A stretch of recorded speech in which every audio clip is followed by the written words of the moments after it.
from side to side. Come on, it's time. Super f***ing Mario Brother is the video game of all time. I played it when I was 5, and it made me think. Running around, jumping on bad guys, precision platforming. Alright, watch. What? It's been said many times before, but playing Super Mario is like stepping ass first into a sausage grinder. If you've played a video game, there's a pretty good chance it was a Mario game. If you ever learned how to type, there's a slight to low chance Mario taught you how. He's been in everything from porn to SpaghettiOs. So, they advertise that there's Mario shapes in this. I'm not seeing any Mario shapes. I'm literally only seeing SpaghettiOs. Happy Meal toys, 1 or 2 TV shows. Mario made you laugh, he made you cry, he made you angry, but not as much as he made you smile. Super Mario Bros. On the NES single-handedly saved video games in the West. Whether that was a good thing is yet to be determined, but people went apeshit for this 8-bit. Mario games sold better than shit at the toilet convention, and Hollywood noticed quickly.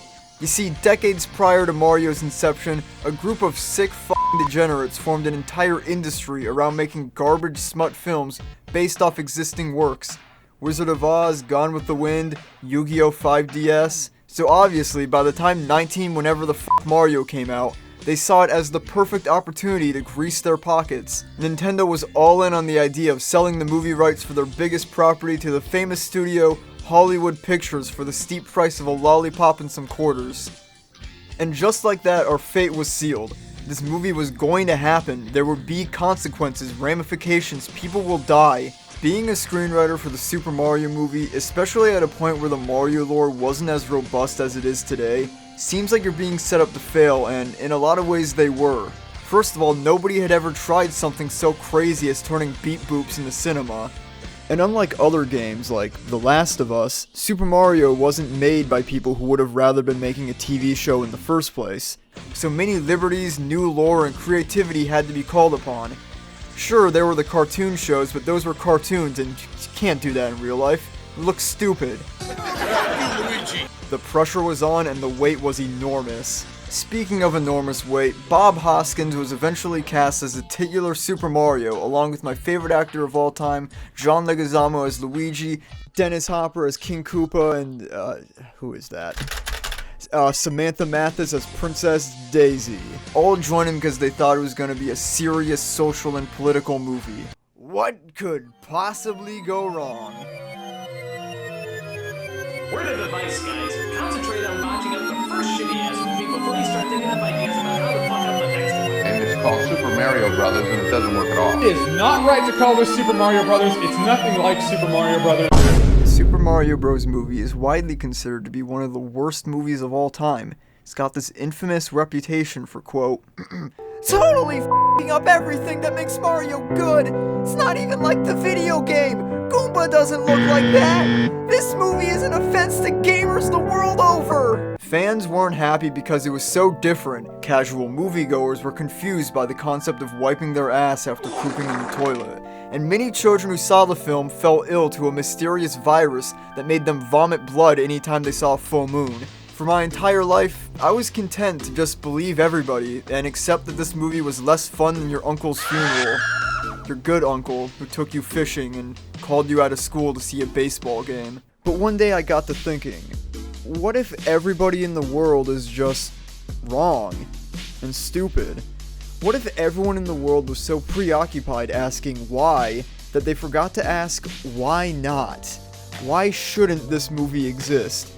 Why can't they just go apeshit with this series? I mean, it's Super Mario Bros. It's really not that serious, guys. It's Mario. Like, wahoo, mamma mia. I mean, there's literally an episode of the Super Show where they forgot to animate a character's face, and you're gonna tell me that this movie was disrespectful? With all due respect, suck the shit out of my ass. I think people are, in general, way too harsh about this movie. Like, it's not that bad.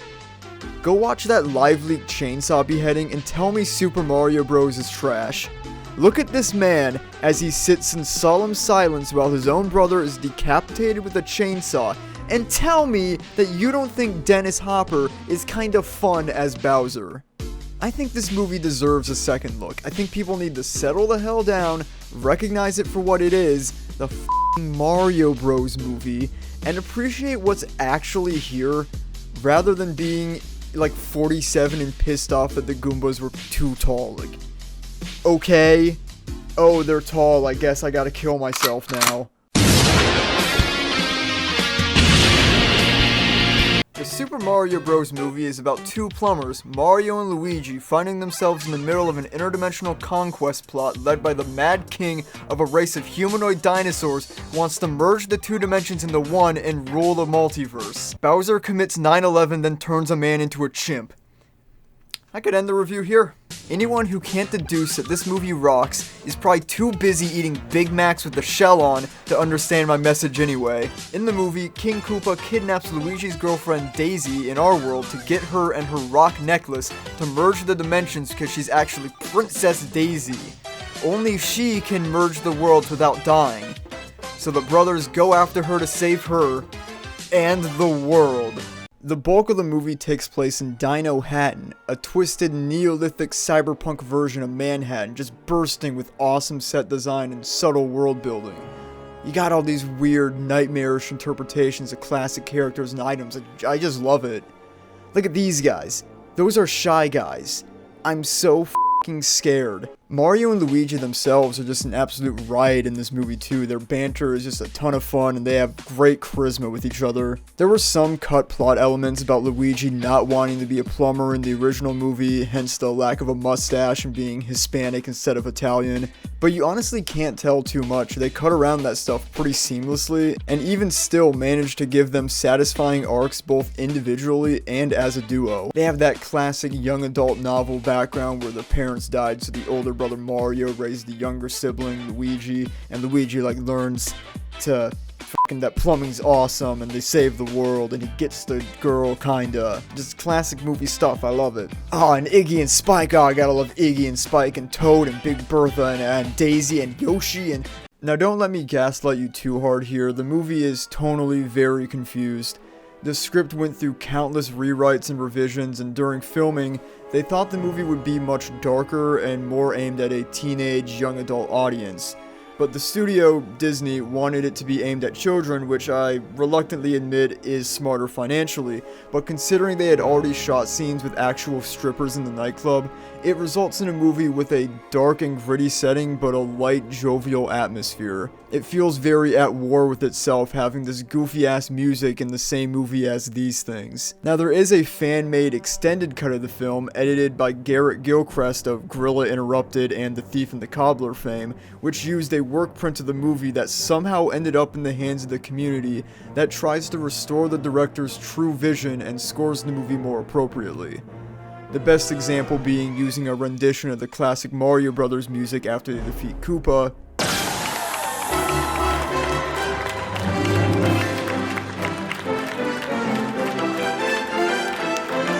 instead of this song again.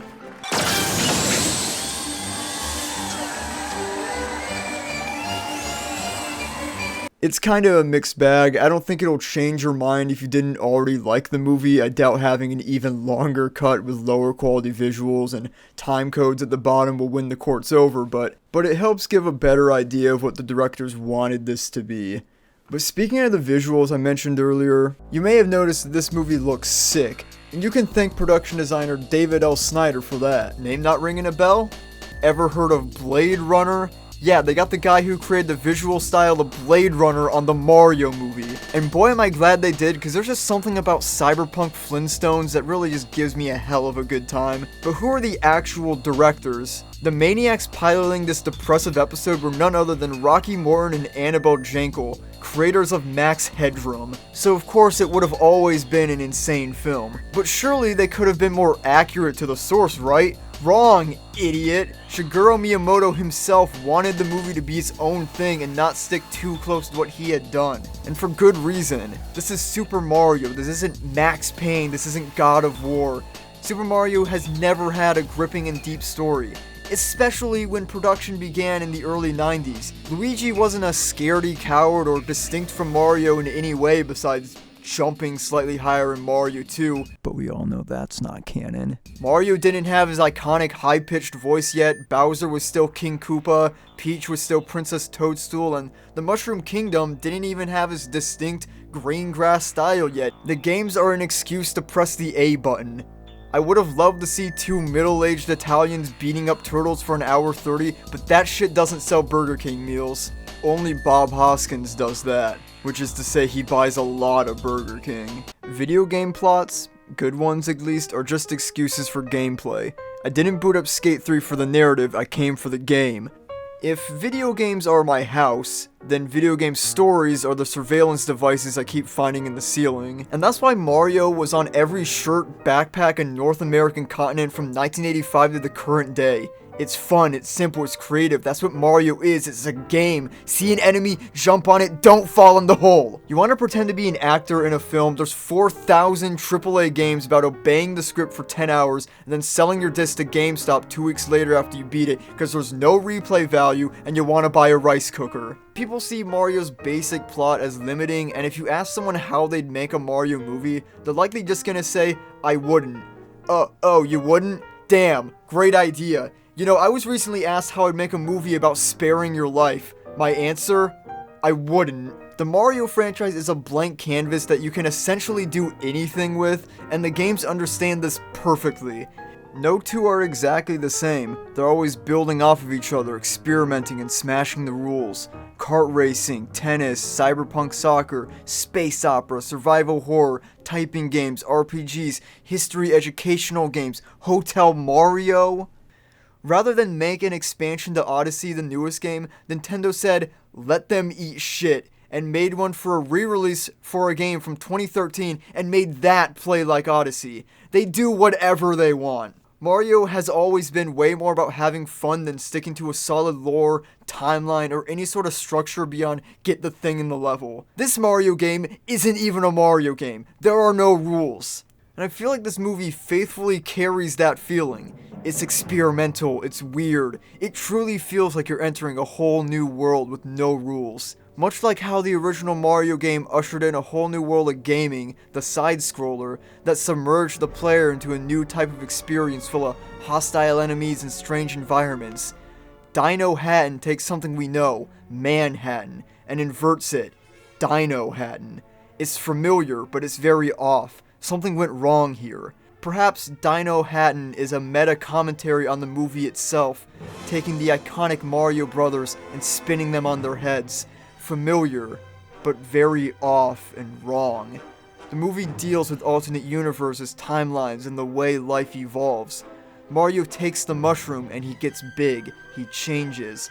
Mario becomes a movie and he gets bigger, he changes, as does his world. We turn back to the literal world of the movie and we see how the Mario of Manhattan must accept the new reality of Dino Hatton. Electric cars because there's no fossil fuels to run off of. Bug food and gator leather because there's no mammals. Then you think of Mario from the games. You got Bob-ombs, Bullet Bills, Big Bertha. New interpretations or possible evolutions of these characters, locations, and items. This is to tell you, this is not the Mario you know. Let go. If you stay shackled to the bonds of expectations and conformity, you stay sedentary and comfortable, you do not grow, life becomes sludge, meaningless gruel. Super Mario is a video game series, but you take away control from the audience for the first time by making it into a movie. Suddenly, you no longer hold the same agency and sense of superiority over the characters that you once had. You can't tell him when to jump or where to go. He knows no master. Mario has gone rogue. You can only sit and watch as for the first time they are allowed to forge their own paths, and you can't do anything when you disagree with it. Perhaps this is why it angered so many and why video game adaptations generally lead to so much vitriol. Or maybe it's because they usually fucking suck. People look at this weird new interpretation of the Mario games and universe and genuinely believe that the writers have never even played the games before. Obviously they have, there's references to them all over the place. But a Mario game is laid out like an obstacle course. The enemy placement makes sense for a game. Of course there's just a cannon shooting bullets and turtles throwing hammers on a staircase. But in a movie context, no, not at all. So not every enemy could be depicted accurately. Liberties had to be made because making a movie fun is very different from making a game fun. Video games are about challenge, movies are about spectacle, be that writing, stunts, effects, or anything that keeps you entertained. But in that sense, shouldn't a movie adaptation of a video game also be challenging? Should it not be unexpected and bold? In a game, the challenges are problems presented to you. An enemy is ahead. What do?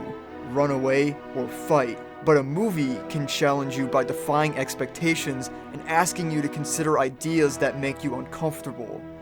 With enough practice, anyone could beat ghosts and goblins, but you might find yourself struggling to understand the themes of Donnie Darko or Spider-Man 3 for years to come. People are mad that it's not a one-to-one translation of the games to live action. They're upset that it's so different, I guess. I mean, maybe you just hate it. Fair enough, I'm incredibly stupid, so that's absolutely possible. But there does actually exist a pretty much one-to-one translation of the games to film. Super Mario Barazazu Peachy Hime Kiyashutsu Daisakuzin is a 1986 anime film that is just the games as a movie. Mario and Luigi go to a few different locations to collect 3 items, also known as the Triforce. No relation, I guess, to defeat Bowser. It's goofy and wacky, and it's technically a better adaptation, but guess which one I fell asleep during? Both. I'm being drugged and held captive in a concrete research compound 6,000 feet below the West Siberian Plain. Point is, a good Mario movie does exist, but it's also a ramen noodles commercial, so you tell me which one is cynical corporate pandering by a soulless studio who doesn't care. Speaking of cynical corporate pandering, in a few weeks Illumination's animated Super Mario Bros. Movie will be coming out, and to avoid immediately outdating myself, I won't speak too much on it. It looks cute and faithful, it's bursting with stuff from the games and even the Super Show, which is insane, and I'm sure it'll probably leave most people satisfied. Hell, I'm sure it'll probably be a better movie than this one. And maybe once we have a solid and accurate Mario film, people will lighten up on this one, and we can enjoy it for what it was, instead of hating it for what it wasn't. I hope someday people can look back at this weird, gross movie from the 90s that took all that shit for being different, and realize that real cinema was sitting right here the whole time. Something really cool happened in this movie. Something that we will never get again. The movie that truly captures Mario's innovative and adventurous spirit was nailed almost 30 years ago. The movie that did whatever the hell it wanted. The movie that didn't pander to anyone. The movie with vision. The movie with soul. The movie that takes no shit and told its own stupid story the way that they wanted to. The movie so diabolic and so feared that Nintendo vowed to never let anything like it ever happen again. Look, I'm not a complete contrarian. I can recognize that this movie isn't perfect, it's pretty dumb, and the original score is actually terrible, but at the end of the day, there are so many worse movies out there, so many worse video game adaptations, like Max Payne or the first Sonic the Hedgehog. It's like, at least this one had a unique idea, at least this one took risks and held true to what it wanted to be, even if nobody else wanted it to be that. This movie would always disappoint people, but I'm glad they tried, and I like what they did for the most part. I like experimentation, I like the unexpected. There will never be another movie that just lets the directors cook and get crazy with such a big name. I'm not gonna say that if you didn't like the 93 Mario Bros. Movie, you're part of the problem with movies today being cookie cutter and formulaic, but I kinda am. Every time a highly creative film flops while another safe and focus-tested movie makes more money than most countries, kinda sends the message that we want more of the same shit. Don't surprise us, keep everything the same, I hate change, and hey, I can't wait for that next Batman movie. I hope the Joker's in it.